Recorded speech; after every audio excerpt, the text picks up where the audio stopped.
For the last 2.5 years, I've been involved with the Health Forum pop-ups or stands, with the vaccine injury boards, these ones that you see all around us.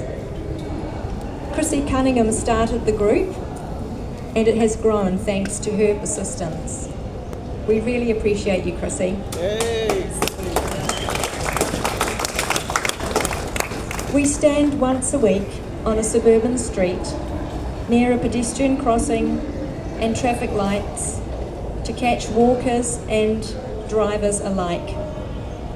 The boards, as you know, have a photo and a short story of a real person who has had a COVID-19 vaccine injury and in some cases have died from the injection. The reactions from the public we get is very mixed. In the early days, there were a lot of people who really did not like our message. But certainly as time goes on, we are getting more and more positive reactions and responses. We hear a wide variety of vaccine injury stories, and some people come specially to tell us how grateful and happy they are to see us, and that we are keeping the visibility of this conversation alive. I'd like to thank the team of people who regularly give up several hours of their day to travel to the different locations, to stand with the boards, and keep making sure this message is seen. We are sowing the seeds of important, missing information. And a lot of those people are here today. Thanks, team. For the last year and a half, I have been going around Auckland suburbs and personally visiting every health-related practice that I can find.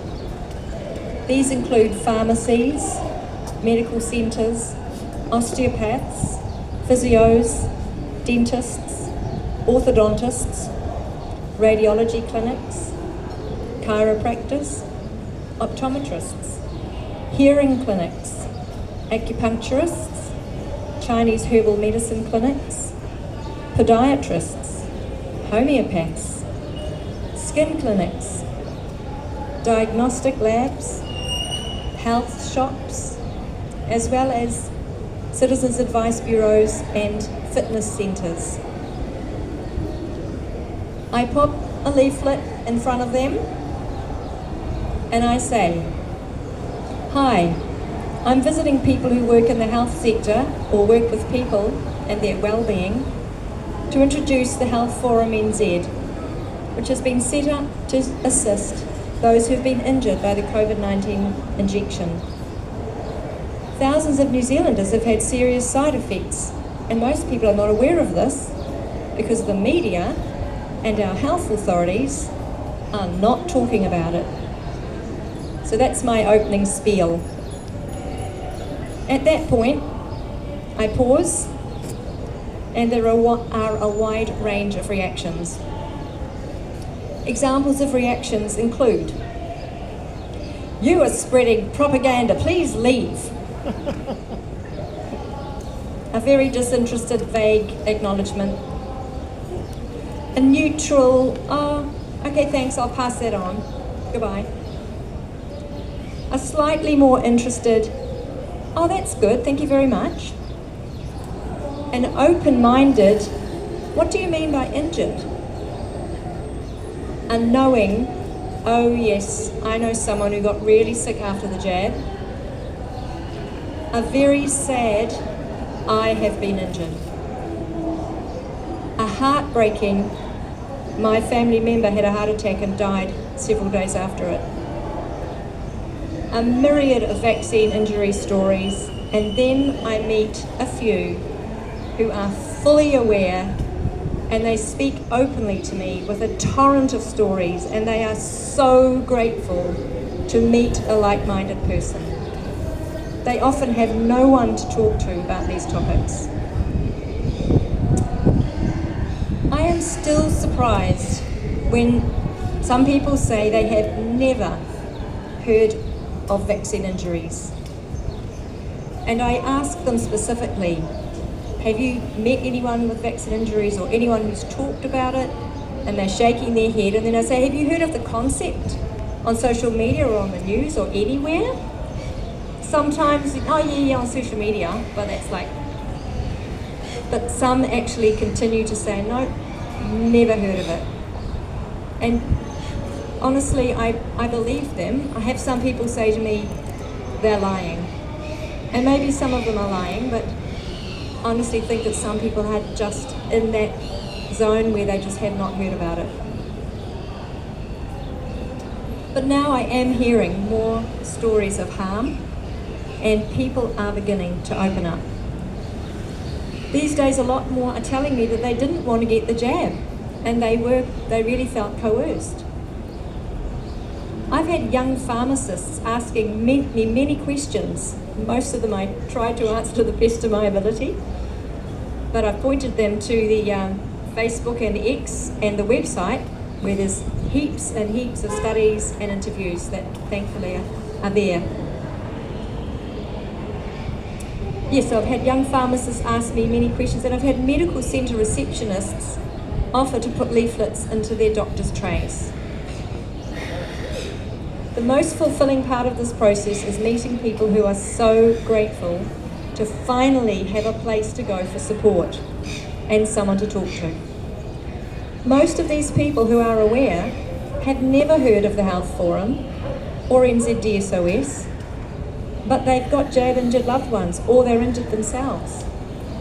And so now they will say, I'll tell my dad tonight, and they're so excited to take this and take it home and share with their families. Sometimes they make furtive glances over their shoulder to check that their pro-vax co-workers are not anywhere in sight. Recently, on one of my visits, a woman got tears in her eyes as she told me that 9 of her extended family have died within the last 4 years since the mandates, all under 50 years of age. Only a handful of her family murmur among themselves that it's probably the jab. She was extremely grateful for my visit. One person at a time is being given the opportunity to learn that they're not alone, that there is help at hand.